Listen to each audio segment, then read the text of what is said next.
सलामुअलैकुम dear students. प्यारे बच्चों, आज हम स्पेक्ट्रोस्कोपी का चैप्टर स्टार्ट कर रहे हैं with respect to E CAT and entry test preparation. ठीक है, सबसे पहले हम ये देखेंगे कि स्पेक्ट्रोस्कोपी होता क्या है। तो बेटा, स्पेक्ट्रोस्कोपी एक किस्म का इंटरेक्शन है। स्पेक्ट्रोस्कोपी क्या है? एक किस्म का इंटरेक्शन है। इंटरेक्शन का मतलब समझते हैं आप? बेटा, इंटरेक्शन का मतलब होता है छेड़ना। ठीक है, किसी से ताल्लुक रखना, किसी में इंटरफेयर करना। ये इंटरेक्शन पॉजिटिव भी हो सकता है, ये इंटरेक्शन नेगेटिव भी हो सकता है। फॉर एग्जाम्पल, एक बंदा जा रहा था, तुमने टांग अड़ा दी। जैसे ही तुम टांग अड़ा दोगे, वो बंदा बेचारा गिर जाएगा, मट्टी चाट रहा होगा वो बंदा। That is negative interaction. एक बंदा जा रहा था, उसका पेट्रोल खत्म हो गया, तुमने धक्का दे दिया ताकि वो बेचारा पंप तक पहुंच जाए। That is positive interaction. तो जब हम किसी को नुकसान पहुंचाते हैं तो दैट इज नेगेटिव इंटरेक्शन है भाई वो। और जब हम किसी को फायदा पहुंचाते हैं तो वही इंटरेक्शन पॉजिटिव इंटरेक्शन काउंट होता है। सो ये भी एक तरह का इंटरेक्शन है। बट इंटरेक्शन है किसका? मैटर का। बचपन से पढ़ रहे हो मैटर को, बचपन से। मैटर का मतलब होता है हर वो चीज जो मास भी रखे और जगह भी घेरे। जैसे कि आप सब है, आप सबका कोई ना कोई मास भी है ना? और आप सब जगह भी घेरते हैं। तो हर वो चीज जो मास भी रखे और जगह भी घेरे, उसे हम मैटर कहते हैं। अच्छा, इंटरेक्शन ऑफ मैटर, बट किसके साथ? With electromagnetic radiation. अब हम इलेक्ट्रोमैग्नेटिक रेडिएशंस को देखेंगे कि इलेक्ट्रोमैग्नेटिक रेडिएशंस क्या होती हैं। बेटा, रेडिएशंस का मतलब होता है रेज, यानी शुआएं। ठीक है, चलें इलेक्ट्रोमैग्नेटिक रेडिएशंस को डिस्कस करने की कोशिश करते हैं। देखिए, अगर इलेक्ट्रोमैग्नेटिक का वर्ड लिखा है तो इसका मतलब कोई ऐसी चीज है जिसमें इलेक्ट्रिक भी इन्वॉल्व है और मैग्नेटिक भी इन्वॉल्व है। यानी बात यहाँ पे इलेक्ट्रिक की भी होगी और मैग्नेटिक की भी होगी। तो होता क्या है, ऐसी रेज जिसमें इलेक्ट्रिक फील्ड और मैग्नेटिक फील्ड एक दूसरे के क्या हो? परपेंडिकुलर हो। जिसमें इलेक्ट्रिक फील्ड और मैग्नेटिक फील्ड एक दूसरे के क्या हो? परपेंडिकुलर हो। तो मैं जरा लिख देता हूं, ऐसी रेडिएशंस, तो हम ऐसे ऐसे लिख देते हैं, radiations in which electric field and magnetic field are perpendicular. क्या? Are perpendicular. अब ये जो मैंने सिंबल बनाया ना बेटा, ये सिंबल किस चीज का है भाई? ये परपेंडिकुलर का सिंबल है। तो बाज वक़ात हम परपेंडिकुलर को अगर ना लिखना चाहें तो हम उसको सिंबलाइज भी कर सकते हैं। और परपेंडिकुलर का मतलब क्या होता है भाई? 90 डिग्री। ठीक है, तो radiations in which electric and magnetic field are perpendicular to each other. यानी ये ऐसी शुआएं होती हैं जिसमें इलेक्ट्रिक फील्ड भी होती है, मैग्नेटिक फील्ड भी होती है, और वो एक दूसरे के परपेंडिकुलर भी होता है। अब मैं आपको इलेक्ट्रिक फील्ड और मैग्नेटिक फील्ड के बारे में बताता हूं। देखें, इलेक्ट्रिक फील्ड क्या होती है?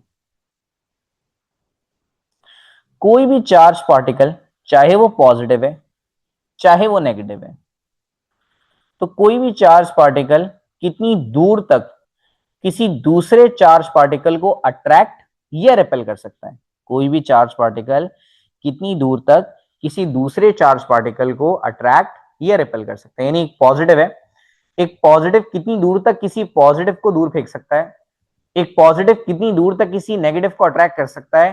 तो इसकी अट्रैक्टिंग पावर या रिपल्जन पावर जितनी दूर तक जा रही है, उस एरिया को हम कहते हैं इलेक्ट्रिक फील्ड। और सिमिलरली मैग्नेटिक फील्ड को अगर मैं तुम्हारे लिए डिफाइन करूं, तो मैग्नेटिक फील्ड का मतलब क्या है? कोई भी मैग्नेट, क्या? कोई भी मैग्नेट कितनी दूर तक किसी पार्टिकल को अट्रैक्ट या रिपेल कर सकता है, तो उसे हम कहेंगे उसकी मैग्नेटिक फील्ड। जैसे आपने कभी मैग्नेट देखा है बेटा? मैग्नेट को उर्दू में मकनातीस कहते हैं, शायद आपने सुना हो। तो मैग्नेट के आसपास अगर आप लोहा लाएंगे तो वो चिपक जाएगा, लोहे को हल्का सा दूर करेंगे तो भी चिपक जाएगा, और दूर करेंगे तो भी चिपक, एक लेकिन एक खास फासला आएगा, उसके बाद वो चिपक चिपकेगा नहीं, अट्रैक्शन नहीं होगी। तो जहां तक वो अट्रैक्ट कर सकता है वो उसकी मैग्नेटिक फील्ड कहलाती है। क्लियर? तो ये स्पेक्ट्रोस्कोपी की डेफिनेशन हो गई। अभी तक हमने कितने कॉन्सेप्ट पढ़े बेटा? 3 कॉन्सेप्ट पढ़े। स्पेक्ट्रोस्कोपी क्या होता है? एक इंटरेक्शन है जो कि मैटर और इलेक्ट्रोमैग्नेटिक रेडिएशन आपस में कर रही हैं। ठीक है, ये इंटरेक्शन है क्या? इलेक्ट्रोमैग्नेटिक रेडिएशन यानी रेज जो है ये मैटर में एब्जॉर्ब हो जाएंगी। सिंपल, जब आप मैटर को एनर्जी दोगे तो वो एनर्जी को एब्जॉर्ब कर लेगा। ये कॉन्सेप्ट है। हर मैटर अलग अमाउंट ऑफ एनर्जी एब्जॉर्ब करता है। ठीक है। इलेक्ट्रोमैग्नेटिक रेडिएशंस क्या होती हैं बेटा? ऐसी रेडिएशंस जिसमें इलेक्ट्रिक और मैग्नेटिक फील्ड एक दूसरे के क्या हो? परपेंडिकुलर हो। क्या हो? परपेंडिकुलर हो। इलेक्ट्रिक फील्ड क्या होती है? एक चार्ज पार्टिकल जितनी दूर तक किसी चार्ज पार्टिकल को अट्रैक्ट या रिपेल कर सकता है वो उसकी इलेक्ट्रिक फील्ड कहलाती है। इसी तरह से एक मैग्नेट कितनी दूर तक किसी चार्ज पार्टिकल को अट्रैक्ट या रिपेल कर सकता है किसी पार्टिकल को, उसे हम उसकी मैग्नेटिक फील्ड कहते हैं। स्पेक्ट्रोस्कोपी का चैप्टर थोड़ा टेक्निकल है, थोड़ा टेक्निकल है, बट आप इंशाल्लाह ताला इसे बहुत अच्छे से समझ लेंगे। तो बेटा सबसे पहली स्पेक्ट्रोस्कोपी मास स्पेक्ट्रोस्कोपी है। अब देखें, स्पेक्ट्रोस्कोपी का नाम सुन के ही आपको समझ आ रहा होगा कि भाई ये एक ऐसी स्पेक्ट्रोस्कोपी है जिसके जरिए हम क्या निकाल सकते हैं? किसी भी चीज का मास। ठीक है, किसी भी चीज का मास। लेकिन किसी ऐसी चीज का मास जो पहले हमें कभी पता ना हो।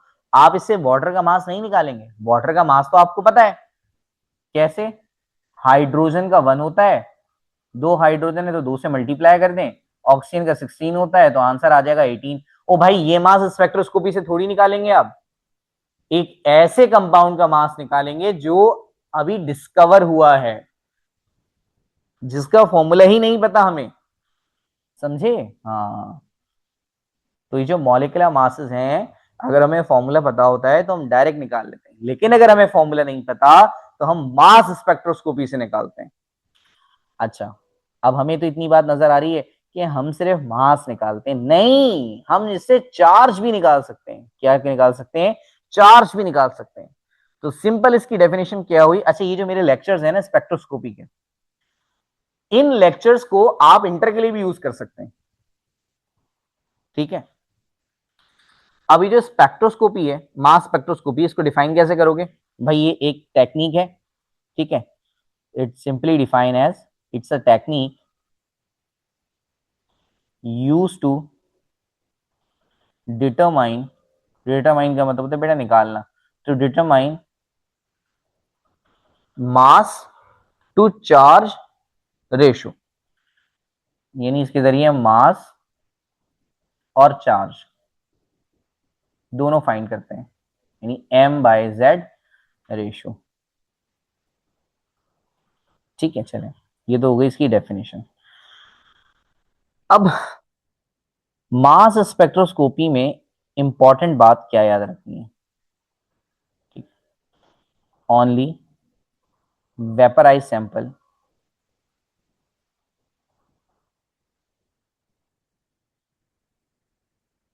Can be used. सिर्फ और सिर्फ वेपराइज सैंपल को यूज कर सकते हो। वेपराइज सैंपल का मतलब सॉलिड फॉर्म में सैंपल नहीं लोगे, लिक्विड फॉर्म में सैंपल नहीं लोगे, सिर्फ और सिर्फ गैस की फॉर्म में सैंपल ले सकते हो। मास स्पेक्ट्रोमीटर जब भी काम करेगा जब आप गैस की फॉर्म में सैंपल लेंगे, दैट्स इट, वरना मास स्पेक्ट्रोमीटर काम नहीं करेगा। चले भाई, अगली चीज, प्रोसीजर। जरा वर्किंग पढ़ लें, ये काम कैसे करता है। सबसे पहली बात आपने जो पढ़ी, क्या पढ़ी? कि वेपराइज सैंपल, तो हम क्या करते हैं, हम लेते हैं इलेक्ट्रॉन गन।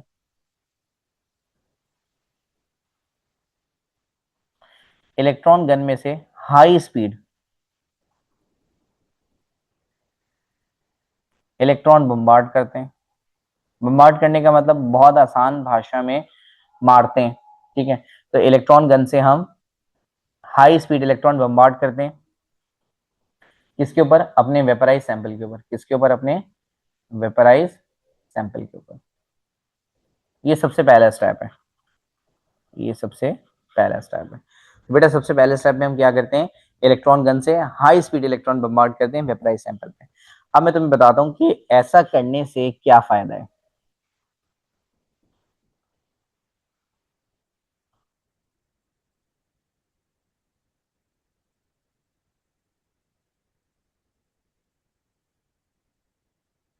चले, तो बेटा ये हो गया न्यूक्लियस, सही है। ये हो गए इलेक्ट्रॉन्स।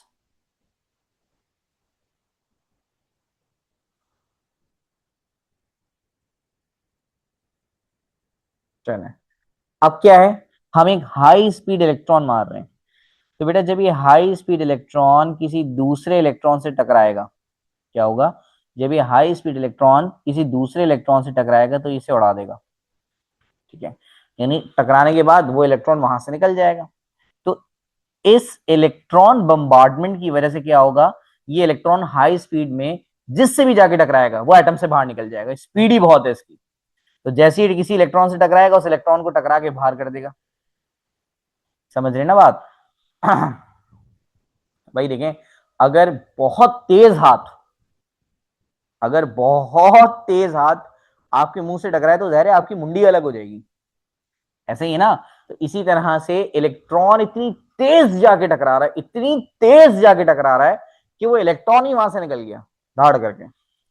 इसका मतलब इसकी वजह से क्या हुआ, जैसे ही इलेक्ट्रॉन जाके हिट हुआ तो वेपराइज सैंपल के अंदर से, वेपराइज मॉलिक्यूल कह लें सैंपल कह लें आपकी मर्जी है, ने क्या करा है, इलेक्ट्रॉन लॉस कर दिया। और इलेक्ट्रॉन लॉस करने के बाद वो क्या बन गया, मॉलिक्यूलर आइन। क्योंकि जब किसी चीज पर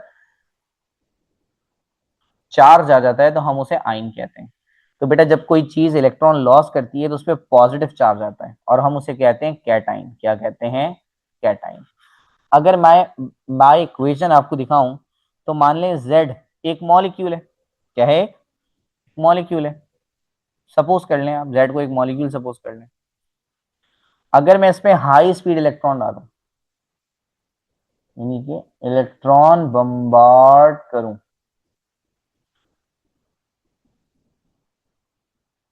ठीक है भाई, इलेक्ट्रॉन बम्बार्ड करूं, अब क्या सीन है कि इसमें से एक इलेक्ट्रॉन निकल जाएगा और इलेक्ट्रॉन निकलेगा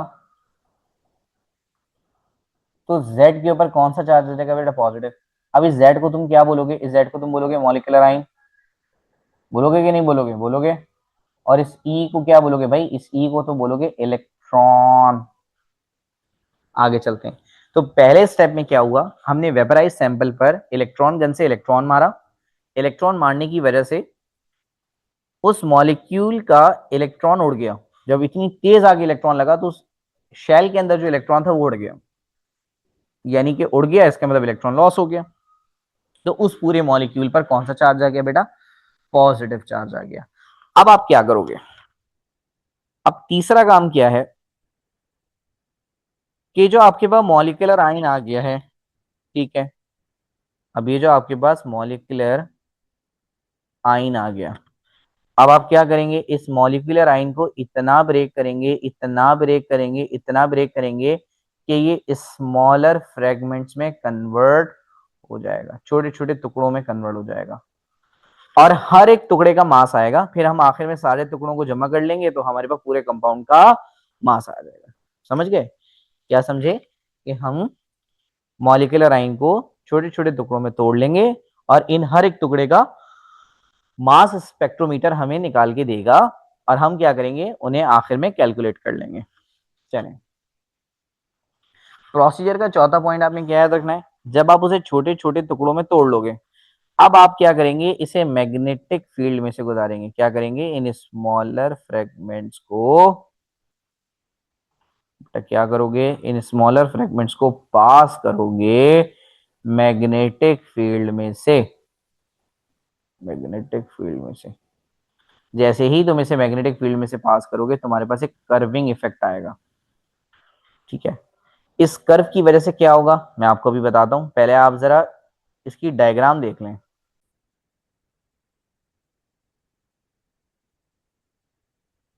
बेटा अगर हम इसकी डायग्राम देखें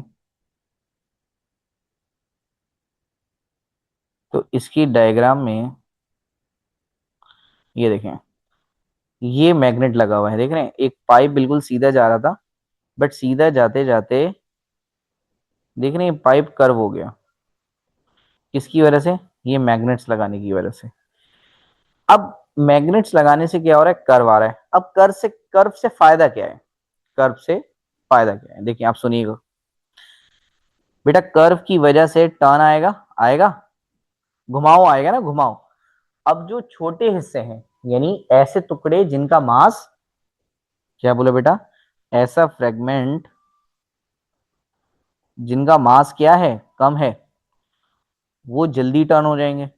आपको भी पता है एक हल्के पार्टिकल के लिए मूव करना आसान होता है, बट एक ऐसा फ्रेगमेंट जिसका मास ज्यादा है उसके लिए टर्न मुश्किल होगा। तो बेटा इसमें क्या होगा, अगर मैं ये मैग्नेट नहीं लगाता तो सारी रेज एक साथ जाती, क्या होती, सारी रेज एक साथ चली जाती।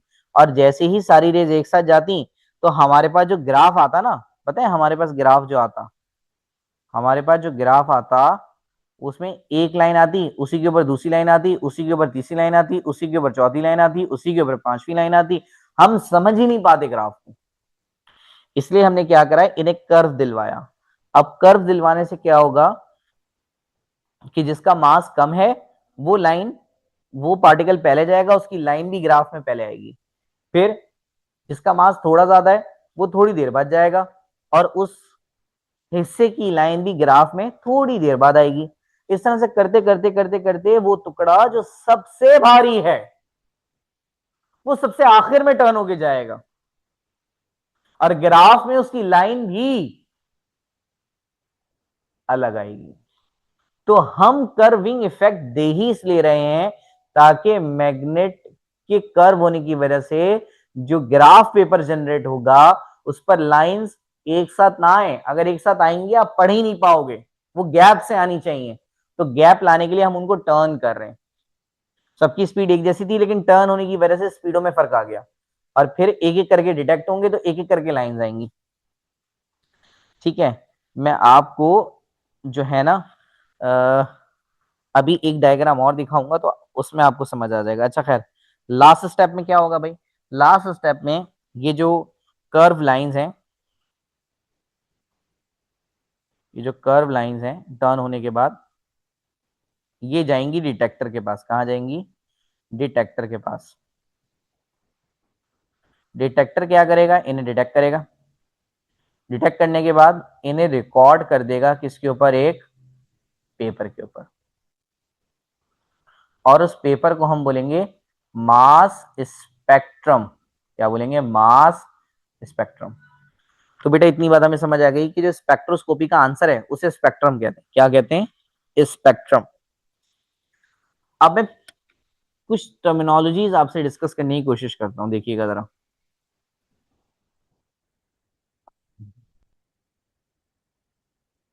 अगर मैं आपसे कहूं मास स्पेक्ट्रोस्कोपी, अगर मैं आपसे कहूं मास स्पेक्ट्रोमीटर, और अगर मैं आपसे कहूं मास स्पेक्ट्रम, ठीक है बेटा। तो स्पेक्ट्रोस्कोपी का मतलब क्या है? या तो स्टडी या प्रोसेस, यानी मास, मास निकालने के लिए जो तरीकेकार है या उसको पढ़ना क्या कहलाएगा? Mass spectroscopy. जो आपकी मशीन है यानी कि इंस्ट्रूमेंट, उसे क्या बोलेंगे? स्पेक्ट्रोमीटर। ठीक है भाई। और जो आपका रिजल्ट आया है काम करने के बाद, जो नतीजा आया है ग्राफ की शक्ल में, उसे क्या बोलोगे? स्पेक्ट्रम बोलोगे। ठीक है, तो काम को रिपीट करने की कोशिश करते हैं बेटा। मास स्पेक्ट्रोस्कोपी के जरिए हम क्या करते हैं? हम मास टू चार्ज रेशो निकालते हैं उस चीज का। सिर्फ और सिर्फ वेपराइज सैंपल को इस्तेमाल कर सकते हैं। कितने स्टेप्स हैं? 5 स्टेप हैं। सबसे पहले स्टेप में इलेक्ट्रॉन गन से इलेक्ट्रॉन मारोगे, ठीक है, किसके ऊपर? वेपराइज सैंपल के ऊपर। ऐसा करने की वजह से क्या होगा? वेपराइज सैंपल में से इलेक्ट्रॉन निकल जाएगा, वो पॉजिटिव आयन बन जाएगा, यानी मॉलिक्यूलर आयन बन जाएगा। ठीक है, फिर आप उसे छोटे छोटे टुकड़ों में तोड़ोगे। जब आप उसे छोटे छोटे टुकड़ों में तोड़ लोगे फिर आप उसे मैग्नेटिक कर्व दोगे, मैग्नेट की वजह से आने वाला कर्व। तो क्या होगा कि अलग अलग ये जो टुकड़े एक साथ जा रहे थे इनमें फासला आ जाएगा और एक एक करके डिटेक्टर इन्हें रिकॉर्ड कर देगा पेपर के ऊपर। अब मैं आपको जो रिजल्ट आया ना ग्राफ का, वो रिजल्ट मैं आपको दिखाता हूँ। देखिए, देखिए ये स्पेक्ट्रोस्कोपी होने के बाद ये रिजल्ट आएगा। अब आप देख रहे हैं इसमें बहुत सारी लाइंस हैं। अगर आप मैग्नेटिक कर्व अप्लाई नहीं करते तो बेटा ये सारी लाइंस ना एक के ऊपर एक बनती। अब ये एक के ऊपर एक बनेंगी तो तुम कैसे कैलकुलेट करोगे बताओ? हम कैलकुलेट ही नहीं कर सकते थे। तो इसलिए हमने क्या करा, मैग्नेटिक कर्व दिया ताकि लाइंस एक के बाद एक आए। खैर, अच्छा, अब देखें मास स्पेक्ट्रोस्कोपी की एप्लीकेशंस। एप्लीकेशंस का मतलब आप मास स्पेक्ट्रोस्कोपी से क्या क्या कर सकते हो। तो सबसे पहली बात आपको पता है वो क्या है, आप इसे किसी भी अननोन कंपाउंड का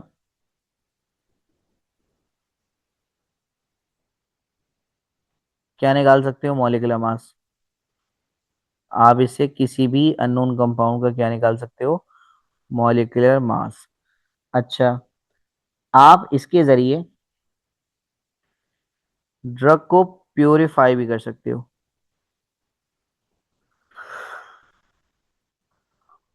तो मैं लिख रहा हूं प्योरिफिकेशन ऑफ ड्रग्स। ड्रग्स बेटा मेडिसिन को कहते हैं। And other pharmaceutical products. Other pharmaceutical products का मतलब मेडिसिन के अलावा जो मेडिकल की चीजें हैं, जैसे सिरिंजेस, ड्रिप सेट्स, ये सब आ जाते हैं मेडिकल प्रोडक्ट्स के अंदर। ठीक है, फार्मास्यूटिकल मेडिकल प्रोडक्ट्स। अच्छा, इसके अलावा मास स्पेक्ट्रोस्कोपी को कहाँ इस्तेमाल कर सकते हो, लेकिन मैंने आपको बताया ना मेनली मेनली हम इसको जो यूज करते हैं वो इसी के लिए करते हैं। इसलिए मैं 1 डायरेक्ट बना रहा हूँ। बाकी बस हम कर सकते हैं, हम नॉर्मली इन सब चीजों पे फोकस करते नहीं हैं, ठीक है। अच्छा, इसके जरिए हम क्या कर सकते हैं, ये पता लगा सकते हैं कि एलिमेंटल कॉम्पोजिशन क्या है। बेटा एलिमेंटल कॉम्पोजिशन का मतलब क्या होता है कि उसमें कौन कौन से एलिमेंट्स हैं। जैसे ग्लूकोज है, तो ग्लूकोज में कौन कौन से एलिमेंट्स हैं, कार्बन, हाइड्रोजन, ऑक्सीजन। इससे हम इन चीजों का भी पता लगा सकते हैं। बट मैंने आपको फिर बताया कि हम मेनली इसको मास मालूम करने के लिए इस्तेमाल करते हैं। इसके जरिए हम मॉलिक्यूलर फॉर्मूला भी, ठीक है, किसी चीज का निकाल सकते हैं।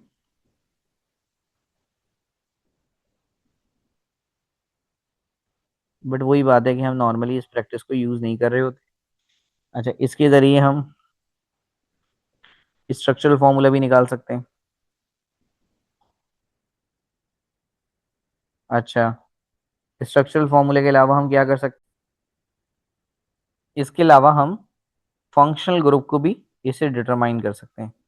लेकिन वही बात है कि हम फंक्शनल ग्रुप को इससे डिटरमाइन नॉर्मल प्रैक्टिसेस में नहीं करते हैं, हम आईआर स्पेक्ट्रोस्कोपी के जरिए करते हैं। ठीक है, तो कर तो हम बहुत सब कुछ सकते हैं, लेकिन हम नॉर्मली क्या कर रहे होते हैं, हम अननोन कंपाउंड का मॉलिक्यूलर मास ही निकालते हैं इससे। ठीक है। अच्छा, अब आपको एक मसला हो रहा होगा कि सर मॉलिक्यूलर फार्मूला और स्ट्रक्चरल फॉर्मूले में क्या फर्क है।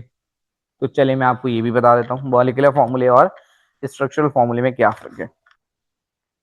जैसे भाई अगर हम बात करते हैं इथाइल एल्कोहल की, सपोज हम किसकी बात करें, इथाइल एल्कोहल की। तो बेटा अगर इथाइल एल्कोहल का मैं फॉर्मूला बनाऊं तो कैसे बनेगा। ईथ का मतलब होता है 2 कार्बन, होता है कि नहीं होता, होता है ना। अच्छा, एल्कोहल का मतलब होता है OH। तो इथाइल एल्कोहल का मतलब 2 कार्बन और उसके साथ OH। इसको बैलेंस कर दें। बैलेंस करना ऑर्गेनिक में मैंने आपको सिखाया है। अब एक ही चीज अगर मैं बार बार सिखाऊंगा तो आप बड़े कैसे होंगे बेटा। तो मैं इसको डायरेक्ट बैलेंस कर रहा हूँ, 3 हाइड्रोजन और 2 हाइड्रोजन। तो ये जो फॉर्मूला इस वक्त मैंने बनाया ना, दैट इज स्ट्रक्चरल फॉर्मूला। ये क्या है, स्ट्रक्चरल फॉर्मूला। चले, अब मैं इसका मॉलिक्यूलर फॉर्मूला लिखता हूँ। कितने कार्बन है, 1 और 2, C2। हाइड्रोजन कितने, 3 और 2 5 और 1 6। ऑक्सीजन कितने, 1। तो मुन्ने ये जो मैंने इसका फॉर्मूला लिखा है ना, ये मॉलिक्यूलर फॉर्मूला है। तो जिस फॉर्मूले को हम मर्ज करके लिखते हैं वो मॉलिक्यूलर फॉर्मूला कहलाता है, और जब हम उसे ओपन करके लिखते हैं तो वो स्ट्रक्चरल फॉर्मूला कहलाता है। यहां पर हमारा मास स्पेक्ट्रोस्कोपी कंप्लीट हो गया। ठीक है, अब हम स्टार्ट करेंगे इंफ्रारेड स्पेक्ट्रोस्कोपी। चलें, तो जल्दी से हम इंफ्रारेड स्पेक्ट्रोस्कोपी को स्टार्ट करते हैं। बेटा आईआर स्पेक्ट्रोस्कोपी का मतलब है इंफ्रारेड स्पेक्ट्रोस्कोपी। और इंफ्रारेड स्पेक्ट्रोस्कोपी को आप क्यों यूज करेंगे? जैसे मास स्पेक्ट्रोस्कोपी को तो आप मास टू चार्ज रेशियो निकालने के लिए कर रहे थे ना, आप इसे क्यों यूज करेंगे बताइए? हम इसे क्यों यूज करेंगे भाई? जल्दी बताएं, हम इसे क्यों यूज करेंगे? हम इसे यूज करेंगे क्या निकालने के लिए? टाइप ऑफ बॉन्ड निकालने के लिए और फंक्शनल ग्रुप को निकालने के लिए। किसके लिए? टाइप ऑफ बॉन्ड के लिए और फंक्शनल ग्रुप के लिए। तो simply we can say it's a technique use to determine type of bond. Type of bond का मतलब सिंगल बॉन्ड है, डबल है, ट्रिपल है, एंड फंक्शनल ग्रुप। लेकिन फिर वही बात, कर तो बहुत कुछ सकते हैं लेकिन हम इससे करते क्या है? फंक्शनल ग्रुप को डिटरमाइन करते हैं। मेनली इंफ्रारेड स्पेक्ट्रोस्कोपी किसके लिए इस्तेमाल होती है? फंक्शनल ग्रुप को डिटरमाइन करने के लिए। अच्छा, अब आईआर स्पेक्ट्रोस्कोपी जो है, आईआर स्पेक्ट्रोस्कोपी में कौन सी इलेक्ट्रोमैग्नेटिक रेडिएशन हम इस्तेमाल करते हैं? इंफ्रारेड करते हैं क्या? आईआर स्पेक्ट्रोस्कोपी में कौन सी इलेक्ट्रोमैग्नेटिक रेडिएशन हम इस्तेमाल करते हैं?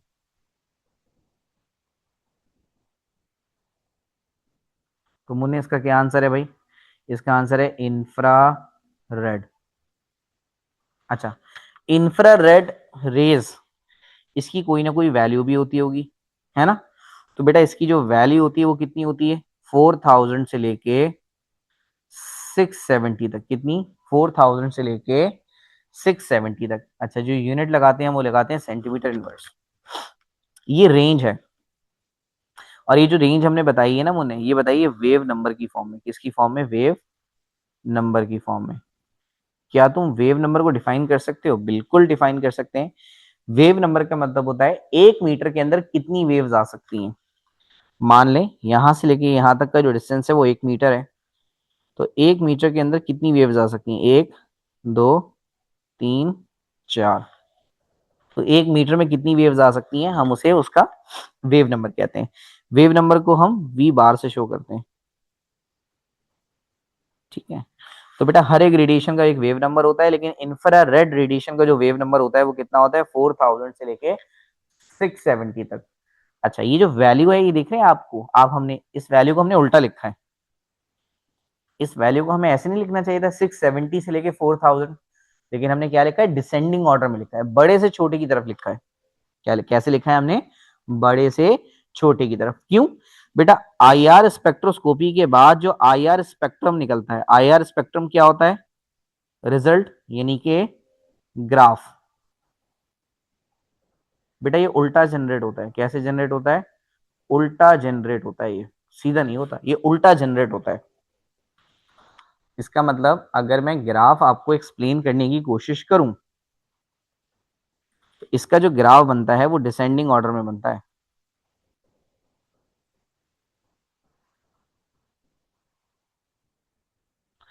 यानी ये नंबर क्या होना चाहिए? 0। फिर ये कितना होना चाहिए? 10, 100, 50, सपोज 50, 100, 150, 200, इस तरह से। लेकिन ये ग्राफ ऐसे नहीं बनता। मशीन जो ग्राफ हमें निकाल के देती है वो स्टार्ट होता है 4000 से, फिर ये उससे कम होता है 3000, 2000, 1000 एंड 0। इसका मतलब ये है कि देखिए ग्राफ में ना पहले 0 नहीं है, ग्राफ में पहले 4000 है। तो मशीन जो ग्राफ हमें निकाल के देती है वो उल्टा जनरेट होता है, डिसेंडिंग ऑर्डर में। इसका जो स्पेक्ट्रम जनरेट होता है बेटा वो कैसे जनरेट होता है? उल्टा, यानी डिसेंडिंग ऑर्डर में जनरेट होता है। क्योंकि डिसेंडिंग ऑर्डर में जनरेट होता है, इस वजह से हम इसकी वैल्यू को 670 के बजाय, 670 से 4000 के बजाय हम कैसे लिखते हैं? 4000 से लेके 670 तक। अच्छा, लिखना दोनों तरीके से सही है, कोई मसला नहीं है, कोई मसला नहीं है। बट हम मैचिंग करते हैं, हम अपने स्पेक्ट्रम से मैच करते हुए। तो क्योंकि स्पेक्ट्रम उल्टा बनता है, मशीन उल्टा स्पेक्ट्रम बना के देती है, इस वजह से हम इसे 670 से 4000 नहीं बल्कि डिसेंडिंग में ही लिखते हैं। कैसे? बड़े से छोटे की तरफ, 4000 टू 670 की फॉर्म में लिखते हैं। अच्छा, अच्छा, एक कॉन्सेप्ट अब आपको पता होना चाहिए बेटा, जो मॉलिक्यूल्स होते हैं, मॉलिक्यूल्स के पास कोई ना कोई एनर्जी पहले से ही मौजूद होती है। ठीक है, मॉलिक्यूल्स के पास कोई ना कोई एनर्जी पहले से ही मौजूद होती है, और मॉलिक्यूल इस एनर्जी को यूज करके, मॉलिक्यूल क्या करते हैं, इस एनर्जी को यूज करके वाइब्रेट और रोटेट हो रहे होते हैं। रोटेट का मतलब घूमते रहते हैं, वाइब्रेट होने का मतलब हिलना। ठीक है, तो वो अपनी जगह पे या तो वाइब्रेट हो जाते हैं या अपनी जगह पे रोटेट हो रहे होते हैं उस एनर्जी को यूज करके। लेकिन लेकिन अगर हम उस मटेरियल पर, सैंपल पर इंफ्रारेड रेडिएशंस लगाएं, तो प्यारे बच्चों जब हम किसी सैंपल पर इंफ्रारेड रेडिएशंस डालें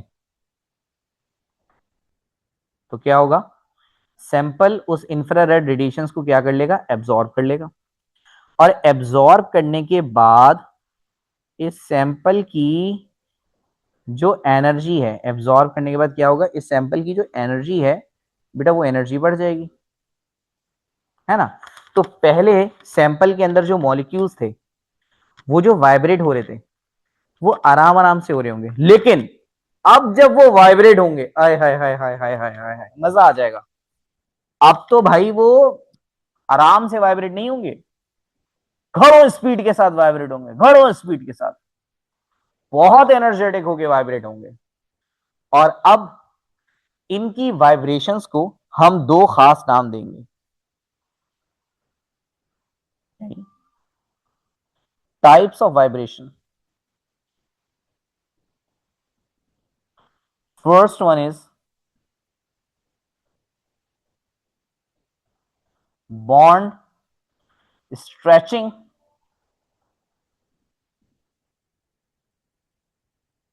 ठीक है, and second is bond bending. Second को हम क्या कहते हैं, बॉन्ड बेंडिंग। अब जरा जल्दी से दोनों के मतलब समझते हैं। देखिए, बॉन्ड स्ट्रेचिंग का मतलब क्या है, एक एटम के साथ दो एटम्स लगे हुए, ठीक है, जैसे वाटर में होता है, एक ऑक्सीजन के साथ दो हाइड्रोजन होते हैं, समझ लें ऐसा ही है बिल्कुल। तो स्ट्रेच का मतलब होता है खींचना। तो जब आप इसको खींचेंगे तो आपको नहीं लगता कि इसकी लेंथ बढ़ जाएगी, इसकी तो लेंथ बढ़ जाएगी। तो जब भी आप बॉन्ड स्ट्रेच करेंगे तो बॉन्ड स्ट्रेचिंग के नतीजे में जो चीज चेंज होती है उसे हम कहते हैं बॉन्ड लेंथ, है ना। हाँ, बॉन्ड बेंडिंग को देखें, एक एटम है जो कि छोटे छोटे एटम से जुड़ा हुआ है, और जब तुम उसे बैंड करोगे, बैंड करने का मतलब होता है मोड़ना, जब तुम उसे बैंड करोगे तो तुम्हें नहीं लगता कि उसका एंगल चेंज हो जाएगा। पहले अगर वो 15 डिग्री सेंटीग्रेड, 15 डिग्री पे था, तो अब वो 30 डिग्री पर आ जाएगा, वो 40 डिग्री पे आ जाएगा, वो 50, वो चेंज हो जाएगा। हाँ, इसका मतलब जब भी तुम बेंडिंग करोगे, मोड़ोगे किसी चीज को, तो भाई उसकी क्या चीज चेंज होगी, उसका एंगल चेंज हो जाएगा। तो मॉलिक्यूल पहले से ही वाइब्रेट कर रहे थे, लेकिन जैसे ही आपने उसे इंफ्रारेड रेडिएशंस दी तो मॉलिक्यूल्स की वाइब्रेशंस खतरनाक हो गई, और उन्होंने अपने आप को दो फॉर्म्स में अरेंज कर लिया, one is bond stretching and other is bond bending. Bond stretching में क्या होता है कि एटम्स जो है वो खिंच जाते हैं, खिंचने की वजह से क्या होगा, जहर उनकी बॉन्ड लेंथ बढ़ जाती है, और जब वो वापस अपनी जगह पे आएंगे तो बॉन्ड लेंथ कम हो जाएगी। बॉन्ड बेंडिंग में क्या होगा कि एटम्स रोटेट होंगे, घूमेंगे अपने एक्सिस से, और जब वो अपने एक्सिस से घूमेंगे तो जाहिर है उनका एंगल चेंज हो जाएगा। तो स्पेशल वाइब्रेशंस होने के नतीजे में, स्पेशल वाइब्रेशन होने के नतीजे में उनकी लेंथ भी चेंज होगी और उनका एंगल भी चेंज हो जाएगा। अब बेटा जो आईआर का रिजल्ट होता है, यानी कि इंफ्रारेड स्पेक्ट्रम जिसे हम कहते हैं, स्पेक्ट्रोमीटर इंस्ट्रूमेंट है, स्पेक्ट्रोस्कोपी प्रोसेस है, स्पेक्ट्रम रिजल्ट है, रिजल्ट ग्राफ है। तो जो IR स्पेक्ट्रम होता है वो भाई, इसके अंदर आपको दो दो चीजें नजर आती हैं। इसके अंदर कितनी चीजें नजर आती हैं? दो दो चीजें नजर आती हैं। कौन कौन सी? कौन कौन सी? सबसे पहले फिंगरप्रिंट रीजन। कौन सा रीजन? Fingerprint region. दूसरी चीज जो आपको नजर आती है, फंक्शनल ग्रुप रीजन। क्या नजर आता है आपको? Functional group reason.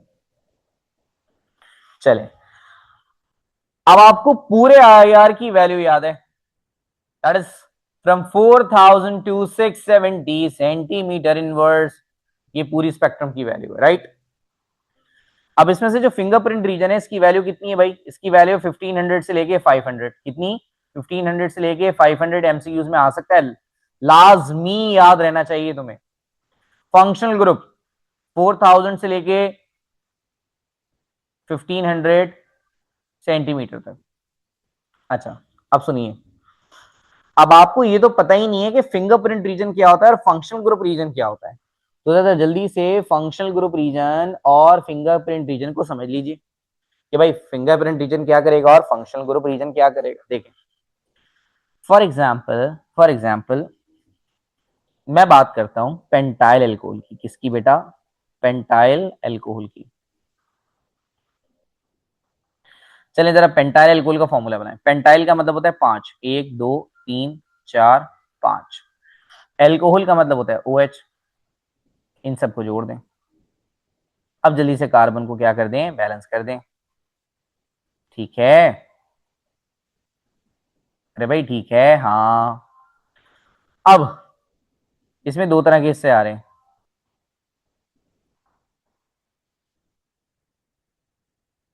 एक देख रहे हो, एक ये आ रहा है जिसे हम चेन कह रहे हैं। क्या कह रहे हैं? चेन कह रहे हैं।